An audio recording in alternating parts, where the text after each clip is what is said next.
The space station called Kepler Station floated in the cold darkness above a dead planet. The planet below had no name anymore. Everyone just called it the Dead World. Nothing lived there now. Nothing had lived there for over 1,200 years. Captain. Jake Morrison pressed his face against the thick glass window of his ship. He could see the massive station ahead of them. It was huge, bigger than any human city. Strange lights flickered across its surface like lightning trapped in metal. The station had been built by 17 different alien races working together. That had never happened before or since. "Captain, we are getting close," said Dr. Lisa Carter from behind him.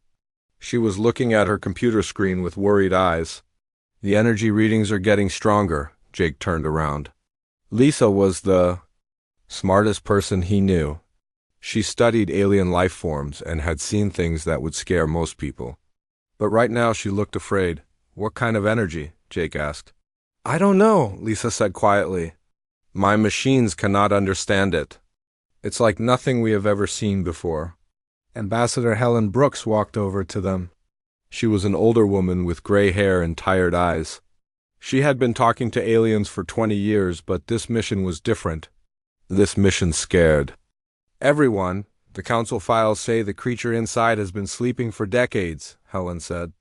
"But these readings suggest it knows we are coming." Jake looked out the window again. The station was getting bigger as they got closer. He could see other ships around it. Most were patrol vessels from different alien races. They stayed far away from the station. Nobody wanted to get too close to what was inside. "Tell me about the dragon again," Jake said. Helen opened her datapad. "The records call it the Void Bringer. Over 1,200 years ago, it destroyed entire star systems. Billions of people died. It would arrive at a planet and somehow drain all the life from it. Plants, animals, people, everything would just die. How did they stop it? They didn't stop it. They trapped it. 17 different alien races worked together. They built this prison and put the creature inside. The cage has held it ever since." Lisa looked up from her computer. "But why are we here? Why did the council ask humans to come?" Helen was quiet for a moment. "Because the prison is failing. The energy field that keeps the dragon trapped is getting weaker. Every time they try to fix it, the repair teams go insane. Some die instantly. Others survive, but their minds are broken forever. And they think humans can do better. They think humans might be different. Most alien races have some kind of mental powers. They can read thoughts or feel emotions from far away. But humans cannot do any of that. The council hopes that maybe the dragon cannot hurt minds that work like ours." Jake thought about this. It sounded like a terrible plan. Send the humans because they were too simple to be affected by the dragon's power. But if it meant saving the galaxy, he was willing to try. Their ship docked with the station 20 minutes later. The docking bay was huge and empty. Their footsteps echoed as they walked across the metal floor. The station commander was waiting for them. The commander was a Zephyrian named Vexstar. He looked like a giant insect walking on two legs. His 4 eyes stared at the humans with what might have been fear. "Welcome to Kepler Station," Vexstar said in his clicking voice. The translator made his words sound robotic.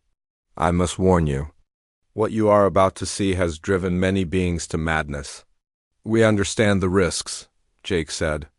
"Do you?" Vexstar clicked his mandibles together. "In 1,200 years, no species has ever volunteered for direct contact. The mental defenses required are beyond anything your species possesses." "Maybe that's exactly what we need," Lisa said quietly. Vexstar led them through the station's corridors. The walls were covered with memorial plaques, thousands of names in dozens of different alien languages. Jake stopped to read some of them. "These are all the people who died trying to maintain the prison," Vexstar explained. "Engineers, scientists, guards. The dragon kills without even trying. Its very presence destroys most minds." They passed other aliens in the corridors. All of them stared at the humans with strange expressions. Some looked curious. Others looked sorry for them. A few looked angry, as if the humans were fools for even being there. The last successful repair was over 200 years ago, Vextar continued. Since then, we have only been able to monitor the prison from a distance. The containment field loses power every day.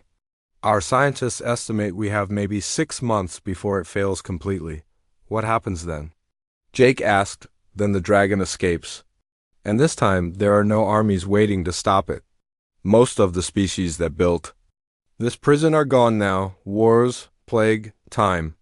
The galaxy is weaker than it was 1200 years ago. They reached a heavy door marked with warning signs in every known language. Vextar stopped and turned to face them. Beyond this door is the observation deck. From there, you can see the prison chamber. I warn you one last time, many beings have gone insane just from looking at the creature. Are you certain you want to continue? Jake looked at his team. Lisa nodded. Helen took a deep breath and did the same. They had come this far, they could not turn back now. We're ready, Jake said. The door opened with a hiss. The room beyond was dark except for a single light in the center. The light came from a huge sphere of energy floating in the middle of the chamber. The sphere was perfectly round and about the size of a small building. Energy patterns moved across its surface like living things. The prison, Vextar whispered. 17 different technologies working together to hold one creature. Jake walked closer to the viewing window. The energy sphere was beautiful in a terrifying way. The patterns of light moved in ways that hurt to watch. But there was something else, something moving inside the sphere. Can you see it? Lisa asked. Jake pressed his face against the window. At first, all he could see was the swirling energy. Then slowly a shape began to appear. It was massive, larger than any living thing he had ever seen. It had a long neck and what might have been wings folded against its sides. As Jake watched, the shape moved slightly. It's real, he whispered. The dragon has been sleeping for decades, Vextar said. But lately it has been more active. The sensors detect movement. Sometimes it seems to be trying to communicate. Communicate with who? Unknown. The signals are too complex for our computers to understand, but they are getting stronger. Jake continued to stare at the shape in the prison.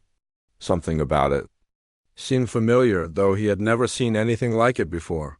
The creature was huge and obviously powerful. But something about the way it moved suggested it was not just a monster. There was intelligence there, purpose. How long do we have to study it? Jake asked. As long as you need, Vextar replied. But I suggest you work quickly. The containment field is failing faster than we expected. If the dragon escapes while you are here, the alien did not finish the sentence. He did not need to. Everyone understood what would happen. Jake turned to his team. Let's get started. We have a galaxy to save. As they began setting up their equipment, none of them noticed the way the energy patterns in the prison had changed.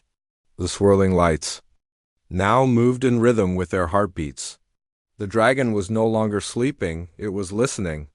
And for the first time in over 1200 years, it was hopeful. 3 days had passed since Jake and his team first saw the dragon. They had spent all their time studying the prison from the observation deck. Their computers were full of data, but none of it made sense. The energy readings changed every hour. Sometimes the prison looked stable. Other times it seemed ready to break apart. Dr. Lisa Carter had barely slept. She kept staring at the numbers on her screen. The patterns are getting more complex, she told Jake. It's like the dragon is trying to tell us something. Jake was getting dressed in the station's equipment room. He was putting on a special suit that the aliens had made for him. The suit was supposed to protect him from the dragon's mental attacks. But Jake knew it probably would not work. Nothing else had worked for 1200 years. Are you sure about this? Lisa asked. You don't have to go in there alone. Yes, I do, Jake said. The council was clear. Only one person should make contact. If something goes wrong, the rest of you can still report back to Earth. Ambassador Helen Brooks was checking Jake's suit one more time. The helmet has a direct link to our ship, she said. If you start showing signs of mental damage, we will pull you out immediately. Jake nodded. He was scared, but he tried not to show it. Someone had to get closer to the dragon. The prison was failing faster than anyone had expected. The aliens were talking about evacuating the station. If they left now, the dragon would escape and no one would be there to stop it. Remember, Helen said, you are not there to communicate with the creature. You are just there to get close enough to understand what is happening to the prison. Get the readings we need and get out. Jake walked to the door that led to the prison chamber. 2 alien guards stood beside it. They looked at him with expressions that might have been respect or pity. Jake could not tell which. Good luck, human, one of them said. The door opened and Jake stepped into the chamber. The first thing he noticed was the sound. The prison made a low humming noise that he could feel in his bones. The second thing he noticed was the size. The chamber was enormous. The energy sphere in the center looked much bigger when he was standing in the same room with it. Jake began walking toward the prison. Each step echoed in the huge space. His suit was recording everything, but Jake barely noticed. All his attention was focused on the sphere of energy ahead of him. Jake, how are you feeling? Lisa's voice came through his helmet radio. I'm fine, Jake said. The suit is working. I don't feel any mental pressure. That was true. Jake had expected to feel something when he got close to the dragon. The report said that most aliens felt crushing mental weight when they approached the prison. Some heard voices. Others saw terrible visions. But Jake felt nothing unusual. He was now close enough to see the creature clearly. The dragon was even bigger than he had thought. Its body was covered in scales that looked like blackle. Its wings were folded against its sides, but Jake could tell they would be massive when spread out. The creature's head was turned away from him, but Jake could see one huge eye through the energy field. The readings are incredible, Jake reported. The energy levels are off the charts, but they're not random. There's a pattern here. Jake walked around the prison, studying it from different angles. The dragon had not moved since he entered the chamber. It seemed to be sleeping. But Jake had the strange feeling that it was aware of him. Jake, be careful, Helen's voice warned. Your heart rate is increasing. Jake stopped walking. He was now standing directly in front of the dragon's head. The creature's eye was closed, but Jake could see the outline of its massive skull through the energy field. The dragon was beautiful in a terrifying way. Its scales reflected the prison's light like a dark mirror. Then the dragon's eye opened. Jake felt his breath catch in his throat. The eye was huge, easily the size of his entire body. But it was not the size that shocked him. It was the intelligence he saw there. This was not a mindless monster. This was a being with thoughts and feelings and memories. The dragon's head turned slightly, and now both eyes were looking at Jake. The creature did not move quickly or aggressively. It moved slowly, carefully, as if it did not want to scare him. Jake, your brain patterns are changing, Lisa said urgently. We need to get you out of there. Wait, Jake said. Something's happening. The dragon was staring at him with what looked like curiosity. Its massive head tilted to one side, the way a dog might look at something interesting. Jake realized he was not afraid. He should have been terrified, but instead he felt calm. It's not trying to hurt me, Jake said. How do you know? Helen asked. I can feel it, not in my mind, but I don't know how to explain it. It's like the dragon is being careful not to hurt me. Jake took a step closer to the prison. The energy field was so bright it hurt to look at directly, but the dragon did not look away from him. If anything, it seemed to be studying him as carefully as he was studying it. The energy patterns are changing, Jake reported. The prison is reacting to my presence, but it's not getting weaker. It's getting different. Jake reached out his hand toward the energy field. He did not touch it, but he held his hand close to the surface. The patterns of light began to move faster. Colors that had no names swirled across the prison's surface. Jake, don't touch it, Lisa shouted, but Jake was not listening. He was watching the dragon's eyes. There was something there, something the creature was trying to tell him. The dragon opened its mouth slightly, and Jake saw teeth as long as swords, but the creature did not look threatening. It looked sad. It's trying to communicate, Jake said quietly. That's impossible, Helen said. The dragon doesn't communicate. It only destroys. Jake took another step closer.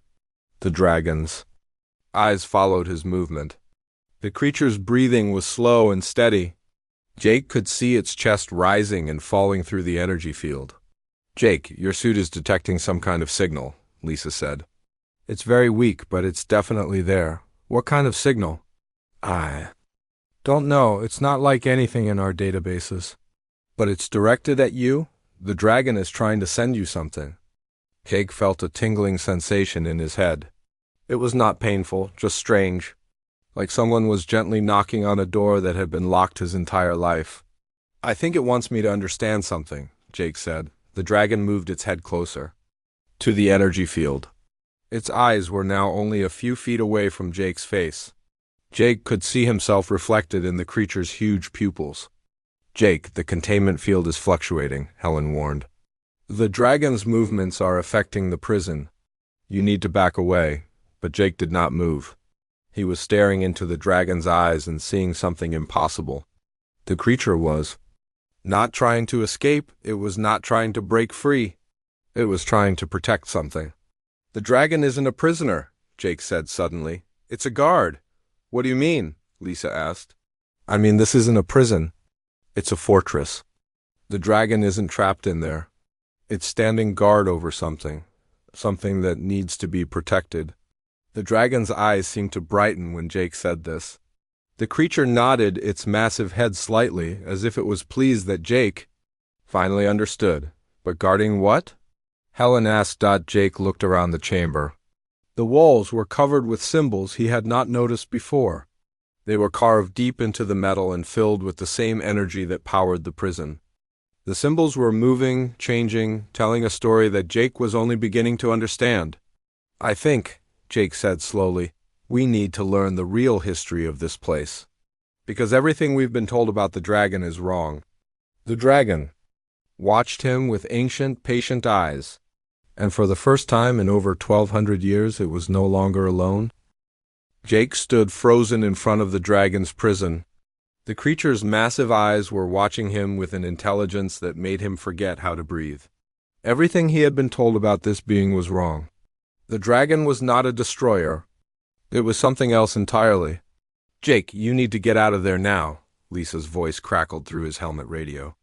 The energy readings are going crazy. Something big is about to happen. But Jake could not move. The dragon was trying to tell him something important. The tingling in his head was getting stronger.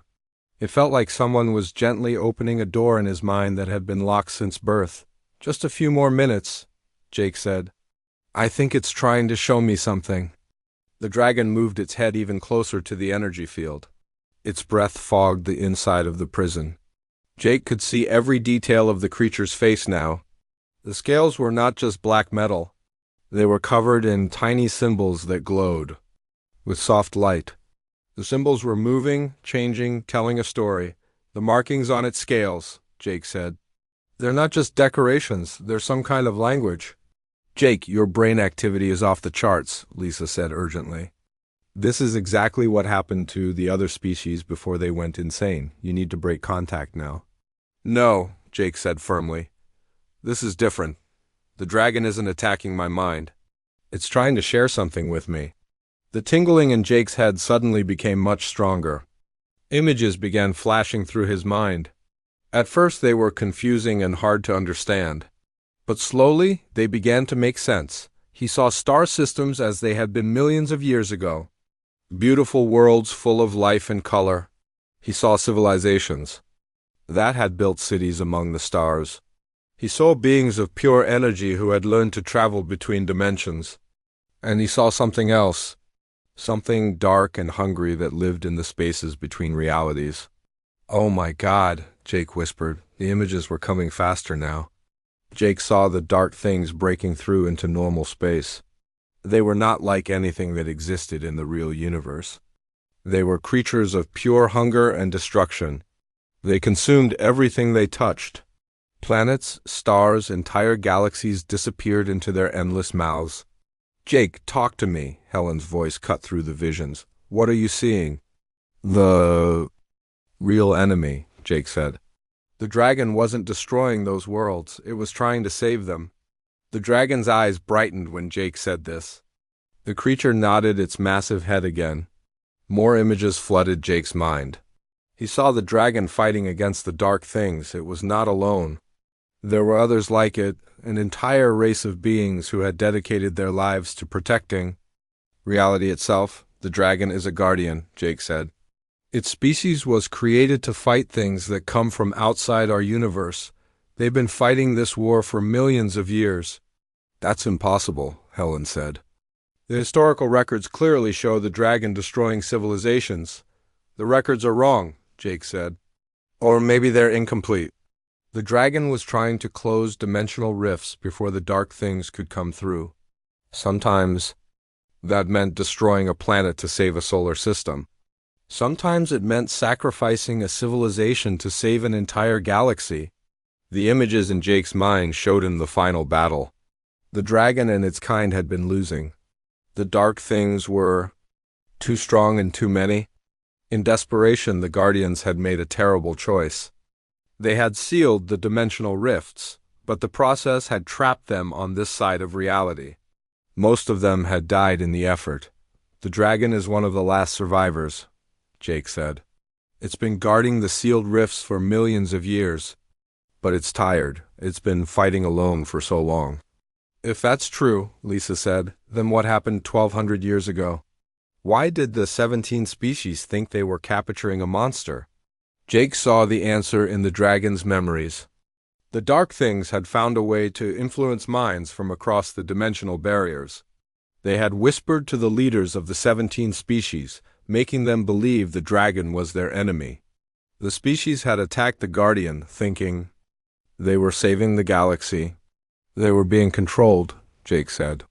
The dark things manipulated them into attacking the dragon. The prison wasn't built to contain a monster. It was built to trap the galaxy's greatest protector. The dragon's eyes were filled with ancient sadness. Jake could feel the creature's pain as if it were his own. For 1,200 years, the dragon had been imprisoned by the very people it had been trying to save. And all that time, the dark things had been working to weaken the dimensional barriers. The barriers are failing, Jake said suddenly. That's why the prison is losing power. The dragon has been using its own life force to maintain the seals. But it's dying. Jake, you need to get out of there, Helen said. The station's alarms are going off. Something is happening to the containment field. Jake looked around the chamber. The walls were covered in cracks that had not been there before. The energy field around the dragon was flickering like a dying light bulb. The symbols on the walls were moving faster now, flashing warnings in a language that Jake somehow understood. The barriers are about to break, Jake said. The dark things are coming back. The dragon struggled to its feet inside the prison. Its massive wings unfolded, filling the entire energy sphere. The creature's eyes were no longer sad. They were fierce and determined. The dragon had been waiting for this moment for over 1,200 years. It wants to fight, Jake said. It wants to protect us. Protect us from what? Lisa asked. Jake felt another wave of images from the dragon's mind. He saw the dark things massing at the edge of reality. They had been waiting patiently for the barriers to weaken. Now they were ready to invade again. And this time there were no guardians left to stop them. We need to free the dragon, Jake said. It's the only thing that can fight them. Are you insane? Helen said. We can't release that thing. It could destroy the entire galaxy. It's going to destroy the galaxy anyway if we don't, Jake said. The dark things are worse than anything you can imagine. The dragon is our only hope. The energy field around the dragon began to pulse. The creature was using its power to communicate with Jake more directly now. Jake felt the dragon's thoughts mixing with his own. The experience should have been terrifying, but instead it felt natural, like two old friends sharing memories. The dragon says there's a way, Jake said. But it needs help. It's too weak to fight alone. What kind of help? Lisa asked. Human help, Jake said. We're immune to the dark thing's influence. We can't be controlled or corrupted. The dragon needs allies it can trust completely. The dragon's eyes were glowing brighter now. The creature was using the last of its strength to keep the barriers closed, but Jake could see that it would not last much longer. The prison was cracking. The energy field was failing. Soon the dragon would be free, whether they wanted it or not. We have to make a choice, Jake said. We can run away and let the dark things destroy everything. Or we can trust the dragon and fight beside it. The dragon looked at Jake with eyes that held the weight of eons. In that gaze, Jake saw hope for the first time. The creature had been alone for so long. Now it had found allies who could not be. Turned against it. I'm going to release the prison, Jake said. Jake, no, Helen said. You don't have the authority to make that decision. But Jake was already moving toward the control panel. The dragon had shown him how to open the containment field. It was surprisingly simple, just a few buttons in the right order. I'm sorry, Jake said to his team, but this is the only way. He pressed the buttons. The energy field began to dissolve. And for the first time in over 1,200 years, the dragon was free. The energy field around the dragon collapsed like a soap bubble. For the first time in 1,200 years, nothing stood between the massive creature and the rest of the galaxy. Jake watched as the dragon stretched its wings to their full size. They were enormous, easily spanning the entire chamber. Jake, what have you done? Helen's voice screamed through the radio. The entire station is shaking. Every alarm in the place is going off. Jake could not answer. He was staring up at the dragon in wonder. The creature was even more magnificent when it was free. Its scales reflected the chamber's lights like black mirrors. The symbols on its body were glowing brighter now, pulsing. With ancient power, the dragon looked down at Jake with eyes that were older than human civilization. Then it did something that surprised everyone. It lowered its massive head and gently touched Jake's helmet with its snout. The touch was soft, almost grateful. Thank you, the dragon said. Jake heard the words not through his ears, but directly in his mind. The dragon's voice was like the sound of stars being born, deep and powerful, but not frightening. You're welcome, Jake said out loud, but we need to move fast. The dark things are coming. The dragon nodded and stood to its full height. The creature was so tall that its head nearly touched the chamber's ceiling. It spread its wings, and Jake felt a rush of wind that knocked him backward. The barriers are breaking, the dragon said. I can feel the dark ones pressing against the seals. They know I am free? Suddenly the chamber filled with other people. Security guards from a dozen different alien species came running through the doors. They all had weapons pointed at the dragon. Behind them came Commander Vexstar, his insect, eyes wide with terror. Stand away from the creature, human, Vexstar clicked frantically. We must contain it before it destroys us all. No, Jake said, stepping between the guards and the dragon. You don't understand. The dragon is not our enemy. It has corrupted your mind, Vexstar said. Just as it corrupted the others. Guards, prepare to fire. The dragon watched the scene with calm eyes. It could have killed all the guards in seconds, but it did not move. Jake realized the creature was waiting to see what he would do. Listen to me, Jake said urgently. Everything we've been told about the dragon is wrong. It's not a destroyer. It's a protector. There are things coming that are much worse than anything the dragon ever did. Lies, Vexstar said. The historical records are clear. The dragon destroyed entire worlds. To save entire galaxies, Jake said. It was fighting something else.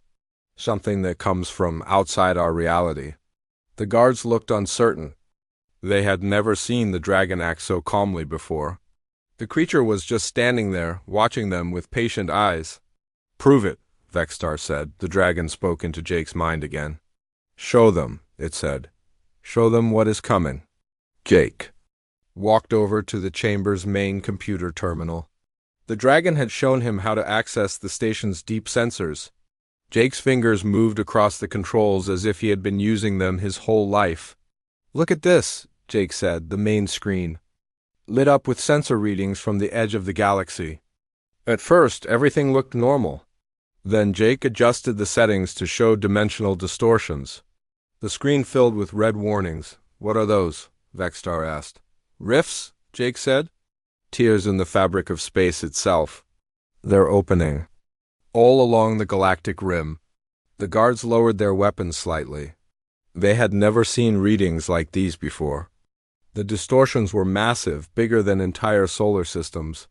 "The dark things are coming through," Jake continued. "They're already here."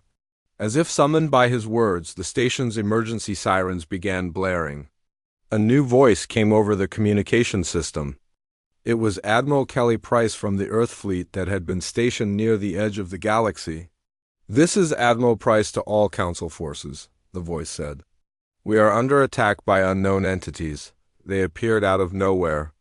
Our weapons have no effect, requesting immediate assistance." The dragon's eyes blazed with ancient fury. "It has begun," the creature said. "The Dark Ones have found new ways through. We must stop them before they establish a foothold in this reality." Vexstar stared at the sensor readings in horror. "How many of them are there?" Jake consulted the dragon's memories. "Millions, maybe billions. They've been gathering at the edge of reality for 1,200 years, waiting for the barriers to weaken." "How do we fight them?" Vexstar asked. "We can't," Jake said. "But the dragon can, if we help it." The dragon stepped forward, its massive claws clicking on the metal floor. "I am the last of my kind," it said, speaking now so that everyone could hear. "For millions of years, we held the barriers against the Dark Ones. We sacrificed everything to keep your reality safe." The guards backed away as the dragon approached. But the creature's voice was not threatening. It was sad and tired. "1,200 years ago, your people turned against me," the dragon continued. "You believe the Dark One's whispers.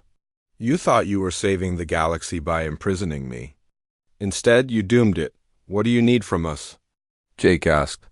"Soldiers who cannot be corrupted," the dragon said. "The Dark Ones can control any mind that has psychic abilities. But humans are different. You are immune to their influence." Admiral Price's voice came over the radio again. This time she sounded desperate. "They're destroying everything. Entire fleets are just vanishing. We need help now." The dragon looked at Jake. "Will your people fight beside me?" Jake thought about Earth, about all the humans who had no idea what was coming for them. He thought about his daughter back home, and all the children who deserve to grow up in a safe galaxy. "Yes," Jake said, "we'll fight." The dragon nodded. "Then we must move quickly. The Dark Ones will try to establish a beachhead in this reality. If they succeed, it will be impossible to stop them." Vexstar was still staring at the sensor readings. "What do you need from us?" "Ships," the dragon said, "and crews brave enough to face the unknown. The humans will be our soldiers, but we need others to support them." "The Council will never agree to this," Vexstar said. "Then the Council will watch their galaxy die," the dragon replied. "The choice is simple. Trust me now or lose everything later." Jake walked over to the communication panel. "Admiral Price, this is Captain Morrison. We're sending help." "What kind of help?" the Admiral asked. Jake looked at the dragon. The massive creature was already moving toward the chamber's exit. Its wings were folded against its back, but Jake could see the power coiled in its muscles. "The kind you never expected," Jake said. The dragon paused at the doorway and looked back at him. "Are you ready, young guardian?" Jake realized that was what he was now. Not just a human, but a guardian like the dragon. Someone who would stand between the darkness and everything he loved. "I'm ready," he said. The dragon smiled, showing teeth like swords. "Then let us save your galaxy." They walked out of the chamber together, the ancient guardian and the new one. Behind them, alarms continued to blare as the first reports came in from the galactic rim. The war for reality itself had begun. And for the first time in over 1,200 years, the galaxy had hope. 6 months had passed since the dragon was freed from its prison. The galaxy was a very different place now. Jake stood on the bridge of his new ship, the Starfire, watching human and alien crews work together to prepare for battle. The ship itself was unlike anything that had ever been built before. The dragon, who now called himself Marcus for the humans to understand, had shared knowledge that was millions of years old. Human engineers had combined this ancient wisdom with their own technology to create ships that could fight the dark things. The Starfire was the first of these new vessels, but dozens more were being built in shipyards across human space. "Captain, we're getting reports from the Outer Rim," said Lieutenant Beth Adams from her station. "3 more dark entities have broken through near the Vega system." Jake nodded. The attacks had been getting worse every day. The dark things were learning how to break through the weakened barriers more easily. Each time they appeared, they consumed everything in their path before the combined human and alien forces could stop them. "How long until we reach the battle zone?" Jake asked. 2 hours, replied Commander Tony Clark, Jake's second in command. "The Galactic Council forces are already engaged, but they're taking heavy losses." Jake looked out the main window at the strange sight that still amazed him every day. Flying beside the Starfire was Marcus himself, the ancient dragon moving through space as easily as a fish moves through water. The dragon's scales reflected the light of nearby stars, and the symbols on his body glowed with power that human science was only beginning to understand. "Marcus says the dark things are getting stronger," Jake said, relaying the dragon's mental communication. "They're learning from each battle." Dr. Lisa Carter, who was now the ship's chief science officer, looked up from her computer. "The good news is that we're learning too. The new weapons are much more effective than what we had 6 months ago." Jake remembered the first battle against the dark things. It had been a disaster. Human weapons had barely scratched the creatures, and alien technology had been even less effective. But Marcus had taught them how to modify their weapons with energy patterns that could actually hurt the dark entities. "Captain," Beth said suddenly, "we're receiving a priority message from Earth Command." "Put it through," Jake said. The face of Admiral Susan Davis appeared on the main screen. She looked tired but determined. Behind her, Jake could see the busy activity of Earth's war room. "Jake, we've got a situation," the Admiral said. "Our deep space sensors have detected something massive approaching from outside the galaxy. It's bigger than anything we've seen before." Jake felt a chill run down his spine. "How big?" "The size of a small moon," Admiral Davis replied, "and it's heading straight for the core worlds." Jake immediately shared this information with Marcus. The dragon's mental voice filled his mind, carrying emotions of both fear and determination. "Marcus says this is what he's been afraid of," Jake said. "It's not just another dark entity. It's their leader, their queen. Can we stop it?" "Admiral," Davis asked. Jake looked at the readings Beth was showing him. The approaching creature was enormous, easily 1,000 times larger than any dark entity they had fought before. Its energy signature was so strong that it was disrupting space itself as it moved. "We're going to try," Jake said. "But we'll need every ship we have." "Already on it," the Admiral replied. "I'm recalling all human fleets to form a defensive line around Earth. The Council is doing the same with their forces." After the transmission ended, Jake walked to the observation deck where he could see Marcus more clearly. The dragon was flying in a complex pattern, and Jake realized he was performing some kind of ritual. The symbols on Marcus's body were glowing, brighter than ever before. "What are you doing?" Jake asked through their mental link. "Preparing for the final battle," Marcus replied. "I am calling on the last of my people's power. There are others like me, sleeping in hidden places throughout the galaxy. It is time to wake them." Jake felt a surge of hope. "There are more dragons?" "Not many," Marcus said sadly. "Most died in the Great War millions of years ago. But a few survived, hidden away in case they were ever needed again. They have been sleeping for so long that I was not sure they still lived, but I can feel them stirring now." Over the next few hours, reports began coming in from across the galaxy. Ancient structures that had been dormant for millions of years were suddenly coming to life. On worlds that had been considered dead, massive creatures were emerging from deep caves and underground chambers. "There are 12 of them," Marcus told Jake. 12 guardians, including myself, It is not many, but it will have to be enough. The Starfire and its escort fleet reached the battle zone 3 hours later. What Jake saw there made his heart sink. The space around the Vega system was filled with the wreckage of ships from a dozen different species. The dark entities had destroyed an entire council fleet. "They're getting ready for the Queen's arrival," Marcus said. "Each battle makes them stronger." Jake watched as his ship's sensors detected more dark entities emerging from the tiers in space. There were hundreds of them now, all different sizes and shapes. Some looked like giant jellyfish made of shadow. Others resembled mechanical spiders with too many legs. All of them radiated the same terrible hunger.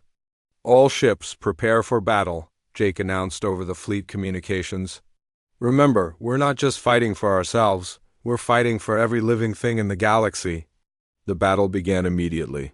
Human ships armed with Marcus's weapons opened fire on the dark entities.